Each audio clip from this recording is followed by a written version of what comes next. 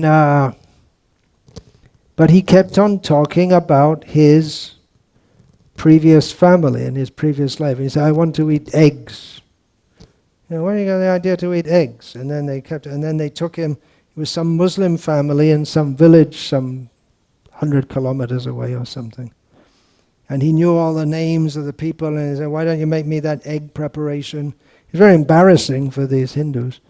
And there's all the evidence that this boy was a reincarnation of one of their family members. But when the people in the Muslim family said, well, looks like your relative got reincarnated. We don't believe in reincarnation. It cannot be because we don't believe in it. There's no other way that he could know all these things, but we don't believe in it. And in fact, the whole scientific research by Dr. Ian Stevenson is shelved by the scientific orthodoxy because we don't believe in it. And they'll put all kinds of doubts on it. But when they come up with some crackpot theory, which seems to, in their stupid eyes, seems to support their crackpot ideas, they'll take some evidence which is not evidence at all. It's maybe something, it's a shadow of a shadow of a shadow of a shadow of evidence. Yes! Evolution proved. You see that we put some finches emigrated from one part of the world to another, and the color of their beaks changed. This proves evolution. Don't laugh. Science class, no laughing allowed.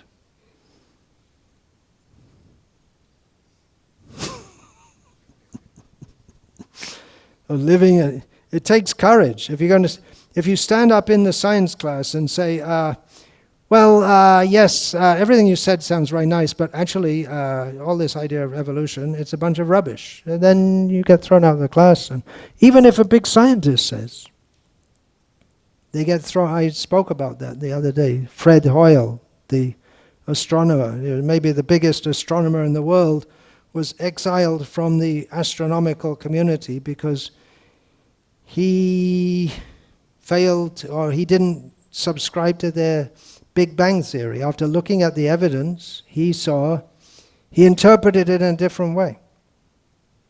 He's out. His memory, he died, but his memory is that of a very talented scientist who went crazy. Scientific, and his ideas were all wrong. So honesty is tough. Even to be honest with ourselves is very tough. And in one of the offerings to Srila Prabhupada, 2020 Vyasa Puja offerings in the Prabhupada tributes, one of my god sisters wrote about being brutally honest with ourselves. Brutally honest. Brutal, it gives the idea of being ferociously aggressive. Brutally honest. Whew. If we really look at ourselves, yeah, I'm doing quite good. I get up in the morning, I go to Mangalati, chant Hare Krishna, chant on my rounds, I'm a good devotee. Oh, take a look. Take a deeper look. Oh, if we're brutally honest with ourselves, I'm not sure if we should be brutally honest because we'd all get totally discouraged, probably, and think I'm a completely hopeless case. But thinking like that can be good if we realize that really our only hope is Krishna. As in many songs of Bhaktivinoda Thakur, that Tava kripa bina shakali nirasha dehomore padashray. Without your mercy, everything is disappointment, useless, hopeless, simply praying for the shelter of your lotus feet. Brutal honesty. It's easier to be brutally honest with others, but being brutally honest about ourselves, it's, we need to be, but at the same time, we can't get hung up on our disqualifications. We have to be ashabandha in the qualities of a devotee in the stage of bhav. One of them is ashabandha. He has great hope. Even though he realizes his disqualification, he has great hope that Krishna will save me despite my disqualifications. But it is good to look at ourselves sometimes and with courage and look, sometimes all the time. But if all the time, the thing is we have to go on with service also. We can't stop our sadhana and our service just being overwhelmed by our disqualification. Then we realize, what is our qualification? Yogyata vichare kichu nahi pae tomara karunasha. I don't have any qualification. But you're praying here, Bhaktivinoda Thakur is praying to his guru. Your mercy is all that I made, with that understanding. Otherwise, what do we have? It's all... Srila Prabhupada said it's like having a bunch of zeros. If you put a 1 at the beginning, it becomes good. But what happens if you have a bunch of minuses?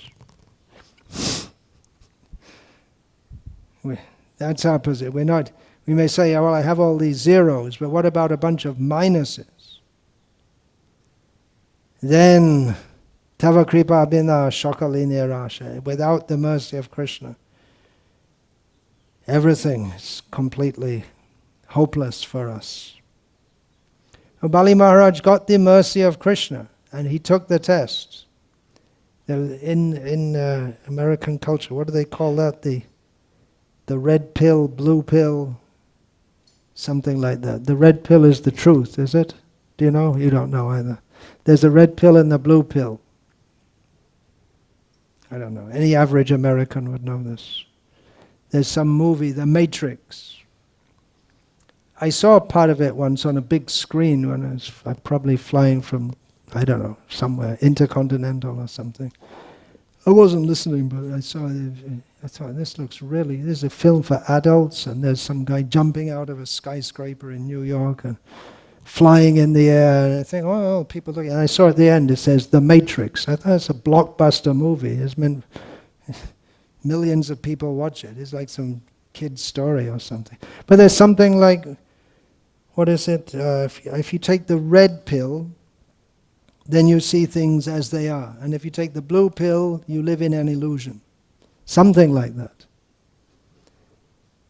But their idea of truth is also an illusion. What is it? If you're actually some blob in a test tube, but they wired you up so you think that there's a real world out there. And then if you take the red pill, then you understand you're just a blob in a test tube. But that's also an illusion. Just like they want the truth. We want the truth. We want to know what really happened when 9/11, what really happened?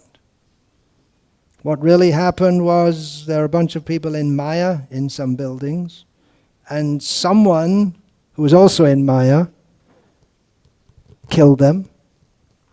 And other people who are in Maya want to know how they killed them. But it doesn't really help anyone to get out of Maya if you know how they were killed. What are you going to do if you find out the CIA did it, the Saudis did it, the Israelis did it? And then what do you do when you find out? Then what do you do? As if by finding out you're going to stop all kinds of skullduggery in the world. It's going on all the time. Don't be surprised if people act in a demonic. Whether it's actually the official story or the unofficial story, it doesn't help us to know that kind of truth. The truth about the material world is that it's a place of misery, dukkhalayama shashvatam. And we have to get out of it and surrender to Krishna. So Bali Maharaj, he understood this. There's no need for brutal honesty for Bali Maharaj. For a pure devotee, there's no need. He's here for him, he sees the truth. He sees Krishna everywhere. He literally sees the truth everywhere.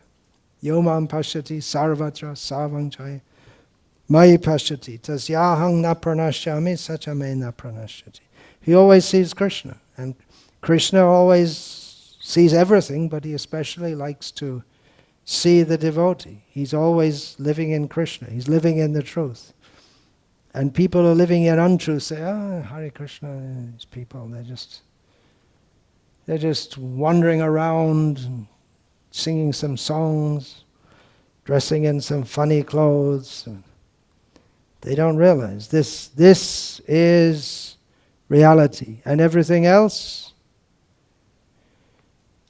Ritetam, what is that verse? Ritetam, no, I forgot. Ritetam yad pratiyeta na pratiyeta chatmani yad vidyad atmano mayang yatabasam yatatamaha.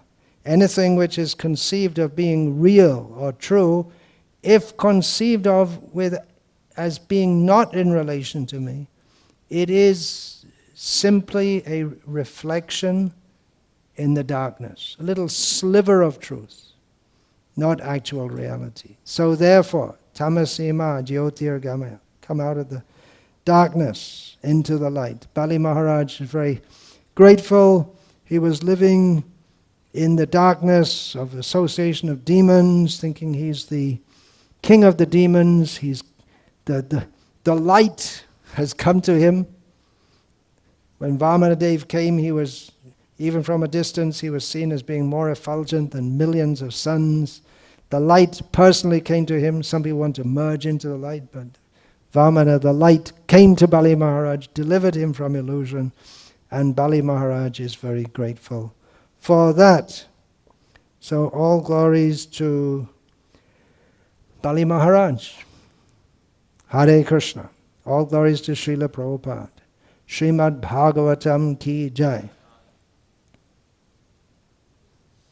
We'll finish there for now. Vanchakalpatarubhyascha kripasindhubhyascha patitanam pavanebhyo vaishnavebhyo namo namaha Dante nithaya churnakam padayani bhaktya kritvaja kakushatameta daham bravime hesa